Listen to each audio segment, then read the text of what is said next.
Alright, Crazy Canucks Performance back with another video. Today we're doing some studding for a customer. Brought his 2020 XCR 850 switchback in with pretty well 0 kilometers on it. So we're going to get him some new traction for today. These studs that we're putting in are 1.375 stud boy power points with some double backer plates. Some tools that you're going to need today is going to be a track template. So anyone that knows anything about these sleds, it's a 2.52 pitch track, so you're going to need a special template for that. It's not for a 2.86 won't work. So you're going to be using a 2.52 pitch track stud template, which we already had one from previous years. You're going to need some torques here. You're going to need a T27, a T30. You're going to need a 1/2 inch socket, and you're going to need a track cutter on a drill. So we will go over all that stuff as we go along here. One thing too with this here, we'll pan over here. There's Chris. Hey. He's actually going to be doing some of the install with us today. So on these sleds here, on these XCRs, you can see, we'll go down and just quickly show you. You can see how close the lugs are to the track, on the track, sorry. So we'll go and pan over here and look at this one here. You can see that they are spaced out a lot more. So that's a 2.86 pitch track there. And this track here on the XCRs are 2.52 pitch. So it's actually going to be more lugs on the snow at the same time. So we're going to need, in that case, more studs. So when you do 96 studs in a 2.86 pitch track, in a 2.52 pitch track, you're going to actually have 108 studs at 2 per bar. So that's what we're going for today. So we will start off here with a first step. Chris is going to remove his side panel because we're going to have to take the belt off of the clutch to make it so that we can spin the track freely. So that'll be our first step.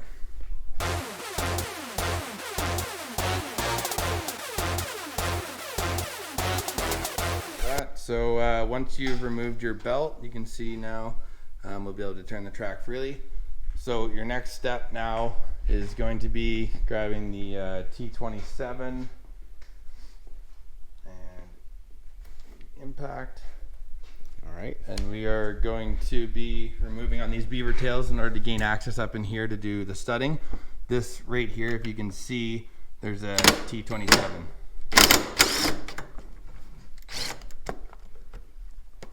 So there's 2 of these, one on each side.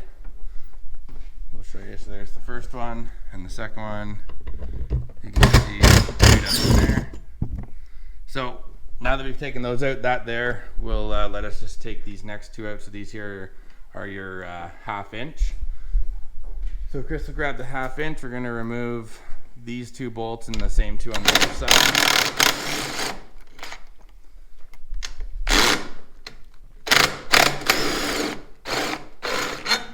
So you can see it kind of drop down there. So when we look underneath here, you can see this part of the cooler. So those bolts go directly into the cooler. So that is why that's dropping. So this is the reason that we need to get this up and out of the way. So once you've removed the bolts and you can lift up on the bumper, you're going to see the cooler stays attached like that. We're going to use a bungee cord here, and I'll hold it for Chris while he bungee cords it up. So you're going to just go around the bumper and just somewhere to around your shock or your spring, or just something in here just to hold it so that it stays from going down. Yeah.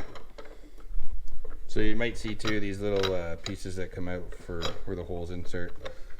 Either way, they can be pushed back in.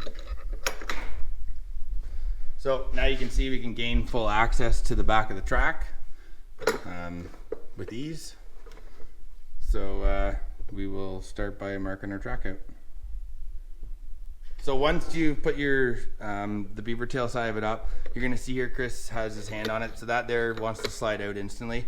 So we just grab one of the bolts, we're just going to stick it through, and then you can take your hands away and it won't fall out on you, or you can just take them out. So we've opted to put the bolt in.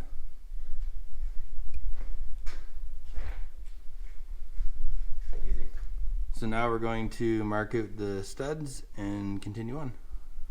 Now that we have our template. You're going to want to get yourself a white paint marker, and you're going to follow whatever style of stud pattern you're going to do. We're going to do a double every bar, just alternating. So we're going to have 2 here, 2 there, 2 there, 2 there, that kind of thing. So we'll do a little bit of some marking. We kind of have our own system that we're doing, something a bit different than traditional. So it's just a different way of doing it. You can see too, like the access is a little bit less here. So it's a little bit tight.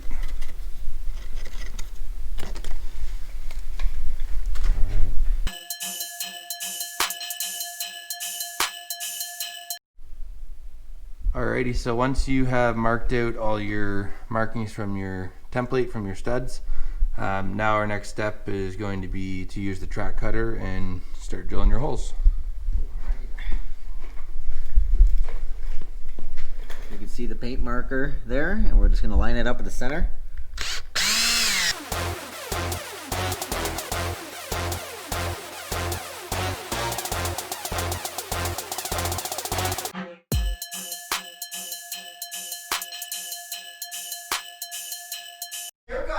Look who shows up late to the party. We're already into this, and you guys aren't done yet? The big chief shows up late. I'm in the presence of greatness. This is Crazy Canuck and sidekick. This bag seems a little too full for me to have shown up now. Oh. Alright, so once you've finished drilling all your holes, so in here we got 108 holes. Your next step is you're going to push all the studs through. We're just going to do 3 bars at a time because due to access on the backside, so that you can get your Torx T30 onto the backside of the stud. Yeah, less spinning this way too. Yeah. You're going to need a 1/2 inch socket for tightening these up. So when you go to tighten these up, you're going to tighten them so that the backside of the track is flush. The head comes flush. So just like that, so that you're flush to it.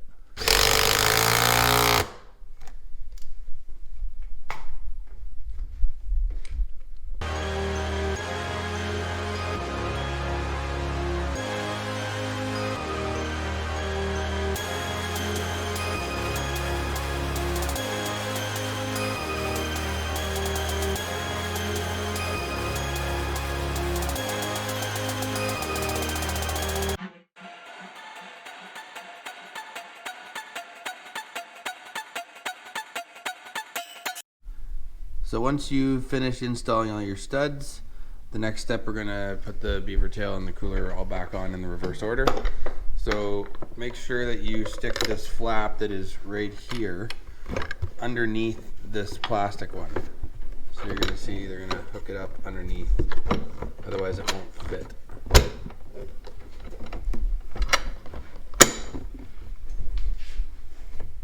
It's just on the track. Just like that. Yeah. See that fits in. You're just gonna have to lift this side up a bit. Just like that. And then you're just gonna line up your bolts to go into the cooler.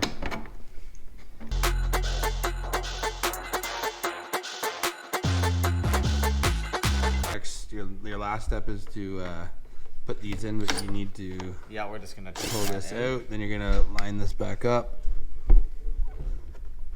like that. Perfect. Same on the other side. And voila, just like that. Your XCR switchback with the Pro XC suspension is now studded. There you go. So that's just a little how-to video for anyone that gets one. I know they've been out for a while, but maybe you bought a new one and you didn't understand how to stud it yet. So, Jay, Chris, thanks for coming over and helping out again. Anytime. And we're going to get Chris out on the trails with us with this new to him, but it does have 0 kilometers pretty well on it. I think it's got like 4 kilometers, so we'll get him out on the trails. Can't wait. Make sure you like and subscribe on Crazy Canucks Performance YouTube channel.